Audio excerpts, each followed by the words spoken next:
welcome everybody tonight for the Global Health Lecture Series. And I will talk on medical care for refugees.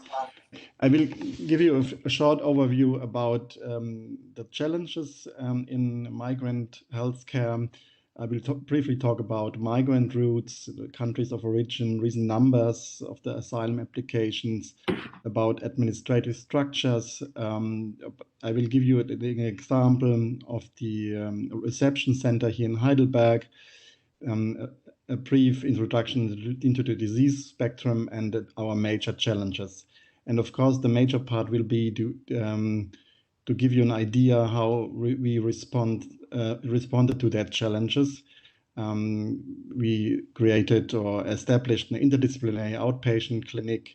We established cooperations with all the surrounding clinics and hospitals, and we also did software development, and this will be followed by some examples what we do in specific situations like the SARS-CoV pandemic situation. And of course, I will give you an idea about the role of the Federal Asylum Seeker Benefits Act. So next slide, please. I would like to start with a slide which is very old. It is from 2016. And why I'm showing this picture again is that many things have changed since 2016, but more or less the migrant routes are the same. Nowadays, the migrant routes to the Canary Islands is now becoming more important again, but we still have the migrant routes through the Balkans and, of course, through the Mediterranean Sea. And next slide, please.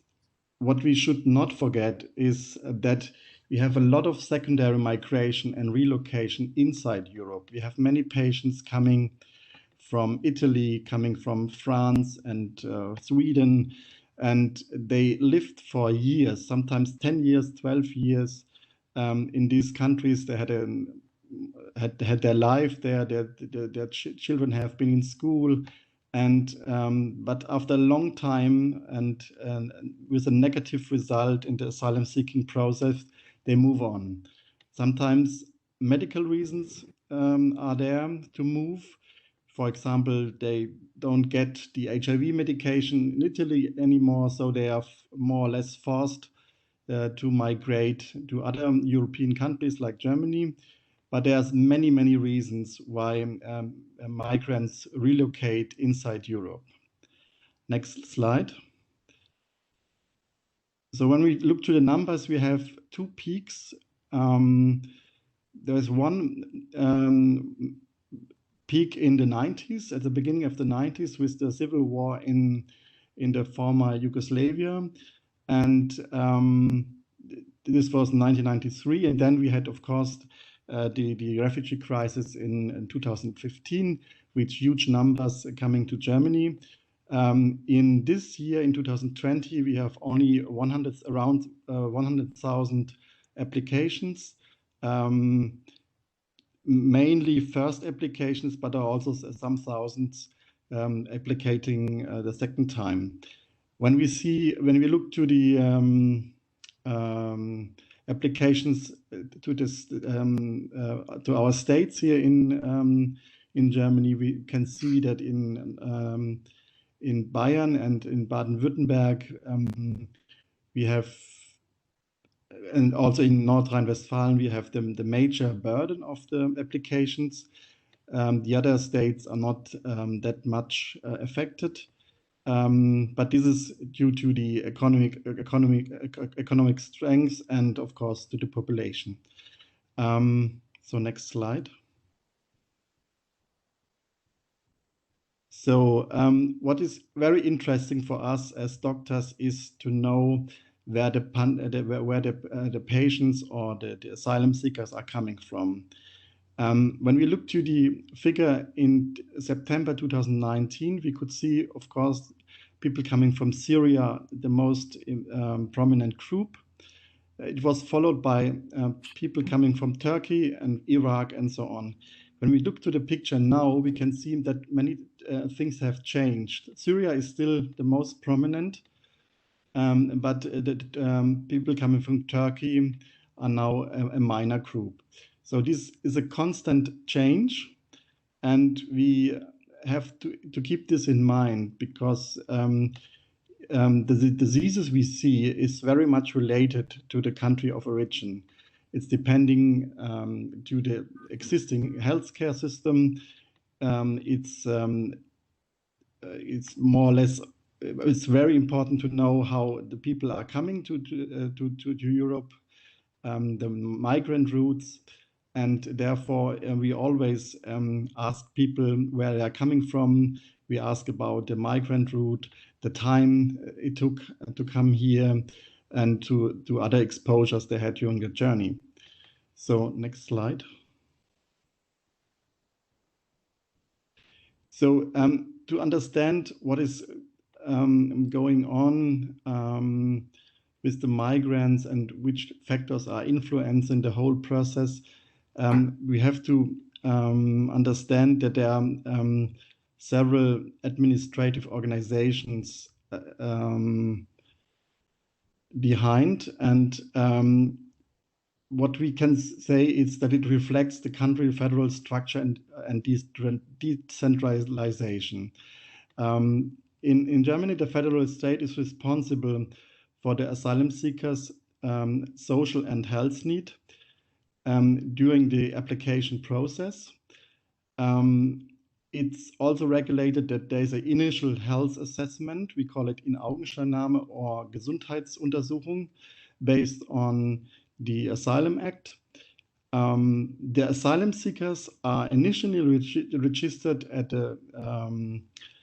in one of the federal stage, and there is a distribution system. It's called EASY system, and they are always transferred to so-called reception centers or Erstaufnahmeeinrichtungen. From there, there is a quota system which ensures suitable and fair distribution of asylum seekers across the states, and the distribution according economist capacities and socio-demographic parameters. This happens after the people had their stay and their first contact to the authorities in the reception centers. And then finally, there is the Federal Asylum Seeker Benefit Act.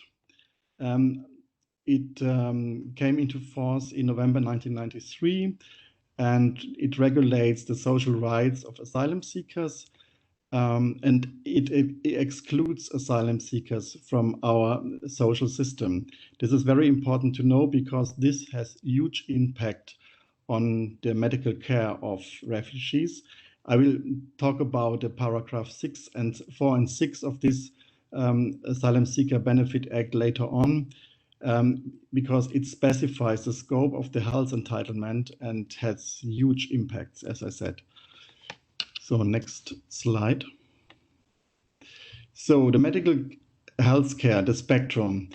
So what we see in our outpatient clinic is many people coming with cardiovascular problems. We have gastroenterology and endocrinology as a major issue. Of course, we see a lot of patients coming to Germany with cancer, and very often they're always in a palliative status. So we have to do palliative care. Of course, nowadays, because of the pandemic, we have to deal with SARS-CoV-19 patients and diagnosis, mask screenings, and so on. Then we have a lot of pregnant women and pregnancy-related diseases. So this is also the reason why we have established a midwife system. Then we have many patients coming with mental disorders or post-traumatic stress disorders. I will talk about this a bit later. Then HIV and tuberculosis is sometimes a big issue. And from time to time, we also see genetic diseases, and of course, tropical medicine and parasitology is also important from time to time. Then next slide. So the major challenges in refugee healthcare. Most important, the multiple players. We have a huge fragmentation of healthcare, but also of other administrative players in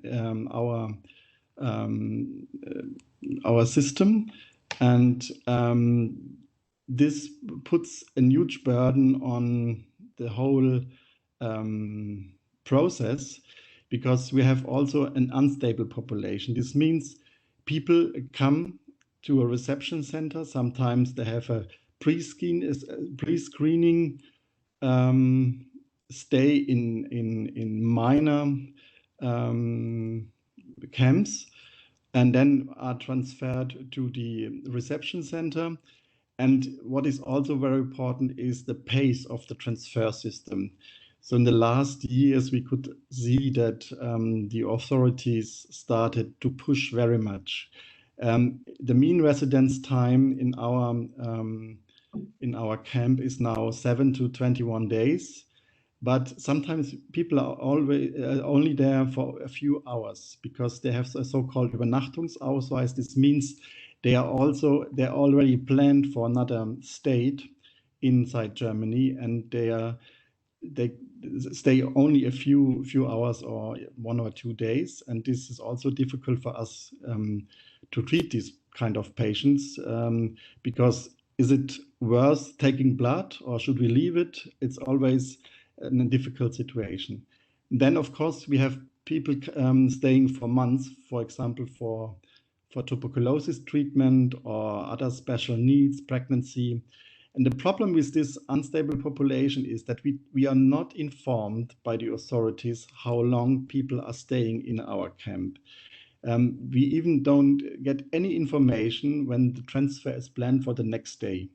And in the last months, we had several problems with that, because we ask for appointments in clinics, and it's not easy to get in time of a pandemic. And then on the same day, the patient was transferred to a community far from Heidelberg. So this is not easy for us to deal with. And then, of course, we have the lack of information. People come without any medical records or documents.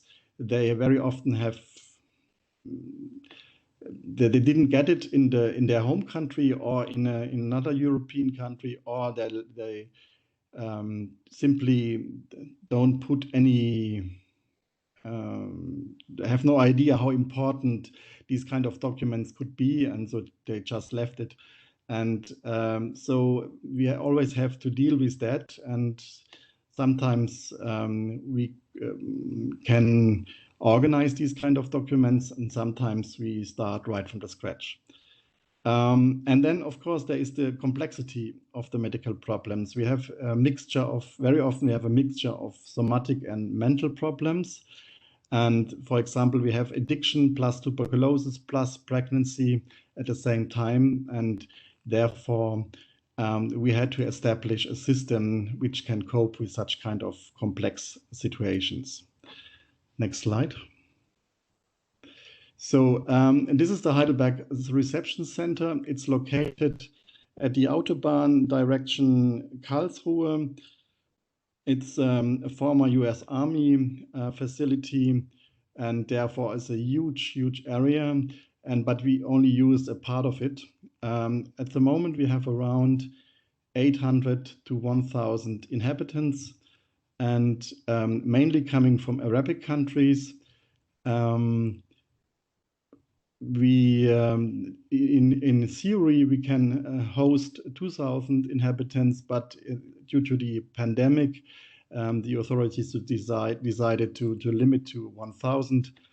And I think it was very successful so far. But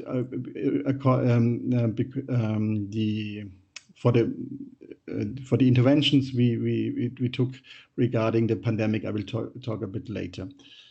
Next slide. So this slide shows it's a kind of stakeholder analysis of the reception center, and it shows that people come from the Tomkin barracks in Schwetzingen, where they have their first screening for COVID-19 and also quarantine for 14 days.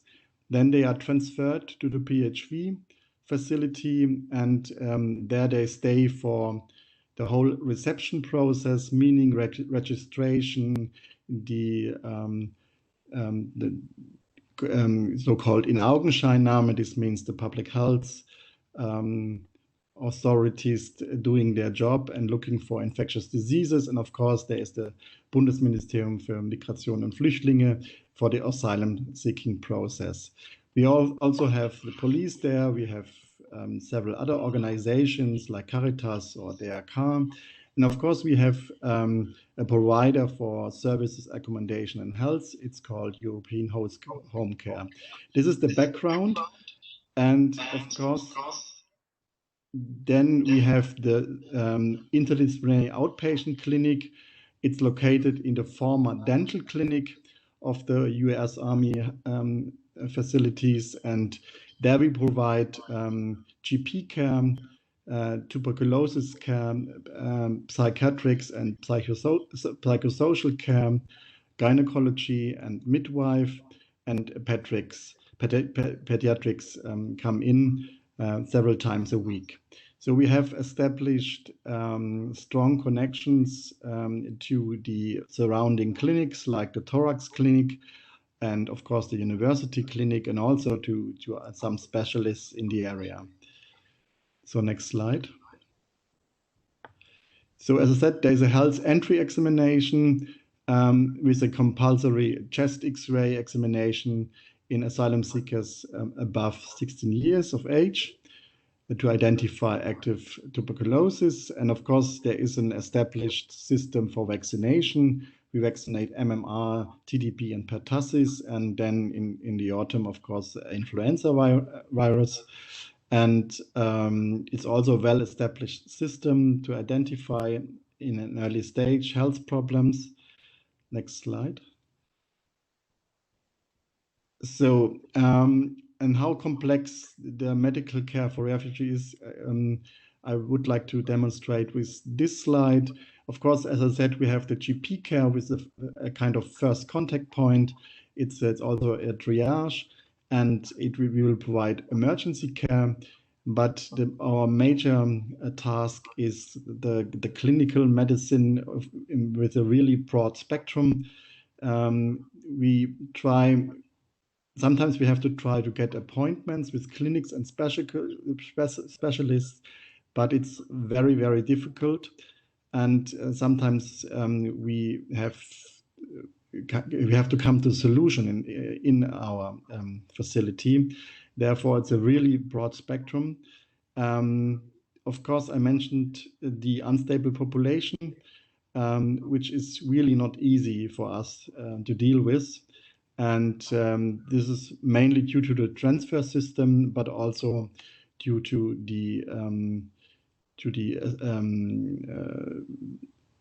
AsylbLG. This means the restrictions we have by the German law. Then we are an established partner for all the clinics and also for the authorities in Karlsruhe and also for the public health authorities. We do the COVID-19 management with diagnostics, patient visits in their accommodations, because people should not move too much inside the facility. And also we have done a mass screening in May this year because we had a little outbreak in May, and so the public health authorities decided to do a mass screening to identify how huge the problem is, but we could only find 3 cases, so we have been very, very lucky. And then, of course, we have the coordination due to this high fragmentation of care and fragmentation of all the other players around, and we are responsible for the continuity of care. So next slide. So what was done very early when the refugee center, the reception center, was established in 2015, 2016, was the decision to develop a specific software. It's called RevCare. It was developed by Professor Besorgmer and his team at our department. It's a computerized documentation system. It's an easy-to-use system, so no extensive training is needed. This is very important because our outpatient department is staffed not only by people coming from the university clinic. There are all doctors from retired doctors, for example, and they do come only a few days a month. So, and they always coming new partners. So extensive training is not always possible. So this software system is very easy to learn and easy to manage.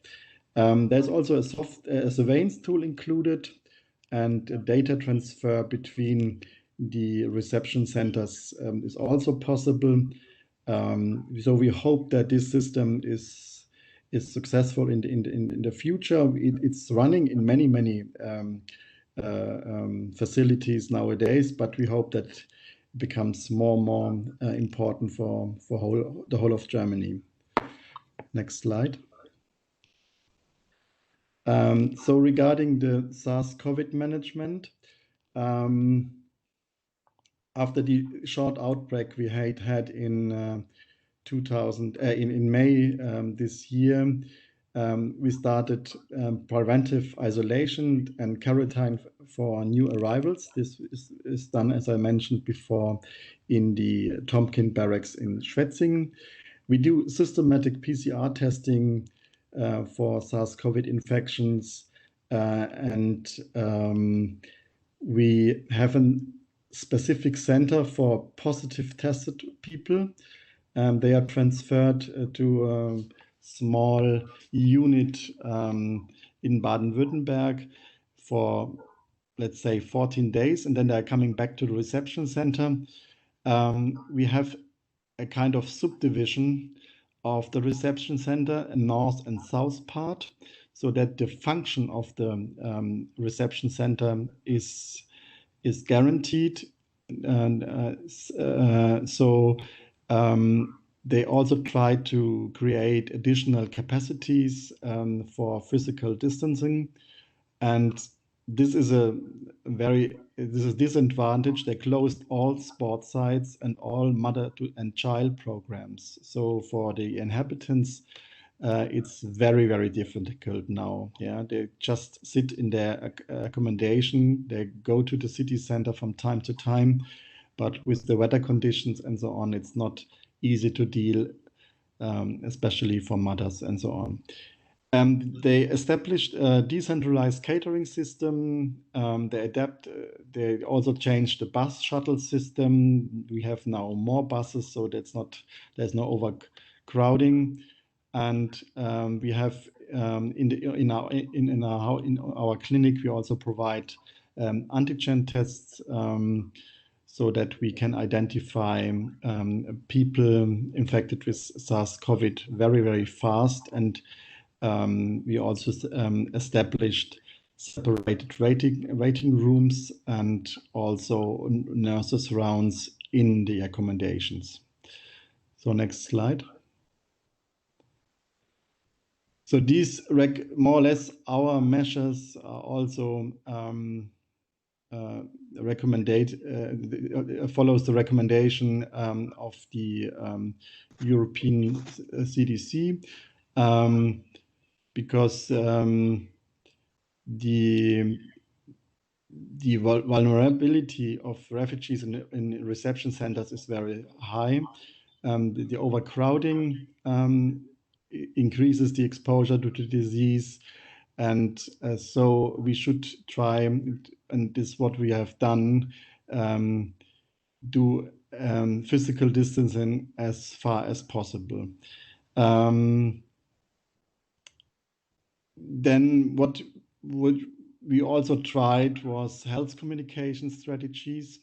This is not that easy because with the asylum seekers in our refugee center,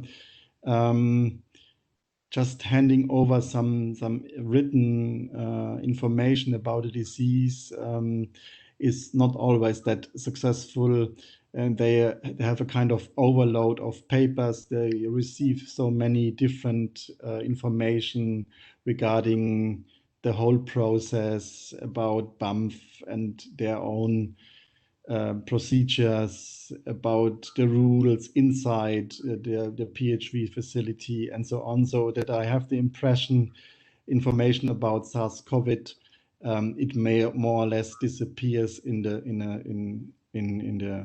the huge information load they have to deal with. So next slide. So there are several other publications regarding SARS-CoV in reception centers, but more or less we try to improve the situation since May this year. And I must say, since a few weeks we have seen only 3 cases, let's say since October this year. So compared to the figures or the numbers we see here in the Rhein-Neckar-Kreis or in the region in Baden-Württemberg, it's a very safe place to work. Yeah? We don't have too much cases, and we have been able to identify them very, very early. Next slide. So this is how we do the PCR and the antigen testing. You don't have to look at it too close. It shows how complex the system is with contact tracing and so on. But it's the only way to be very fast and to detect people very, very early. Okay, next slide. So, but we have to keep in mind that SARS-CoV is not the only disease we have to deal with. As I mentioned before, we have many other diseases and people, of course, coming with their health problems. And of course, tuberculosis is also very important.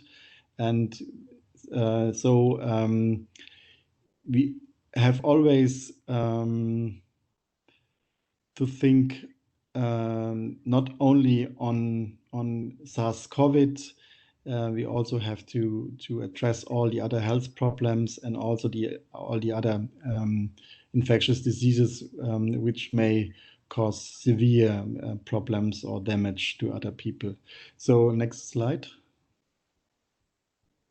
So this is also what we do, how TB care and diagnostic is done. So as I said, we have die Gesundheitsuntersuchung or in Augenscheinnahme. We do X-ray and so on. And then it's a complex system, how people are transferred to us and for further diagnostics and to ensure the diagnosis. We heavily rely on the structures of the thorax clinic, and we have a strong system to that we don't have miss some infections. So this was very successful so far, and we hope that we can keep it in this way. So next slide.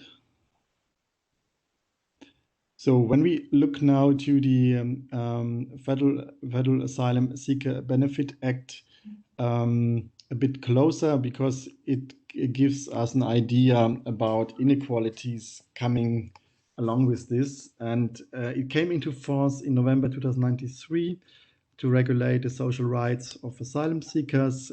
It excludes asylum seekers from our social and health insurance system. And for us, very important is the paragraph 4 and 6, with its restricted entitlements. during the first 18 months here in Germany, or sometimes when refugees, people get refugee status earlier, the law limits the range of the entitlements that lies far below welfare recipients benefit level. So paragraph 4 is mainly acute illness and pain, including pharmaceuticals and other services as necessary for remission. It provides preventive services and immunizations. It recommends, or it also covers pre and perinatal health services. In this case, the full range of services. And then we have, of course, paragraph 6. It's a more expanded system, but it's still not the same level like we get from our, for example, Krankenkassen system. This means still there are many restrictions, and with this we have to deal every day, because when we have a patient coming with special health needs and for example, operations or very costly therapies, we can't start or we can't go for appointments. So we have to ask for funding first. And very often this is not accepted or is not that easy to get. So next slide. I think, yeah, we can leave that because I already talked about this parallel system. So points of debate. The Federal Asylum Seeker Benefit Act, it erects additional barriers to medical treatment. This may lead to delay in the provision of care and therefore a risk for aggravation of health problems.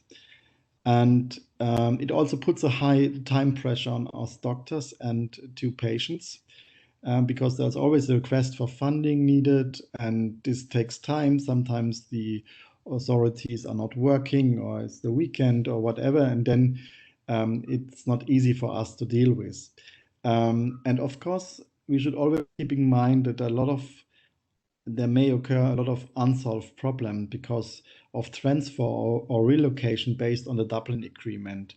We very often see people coming from, let's say, from Hungary, and they have been in prison there for 2 years with severe health problems, and nothing is happening. And when we don't solve the problem now, there is always a risk that they are transferred back to Hungary or to another European country due to the Dublin Agreement, and the health problem is still not addressed. So that's why we try to push very much forward when we identify a severe health problem, and try to get rid of this. But it's not easy.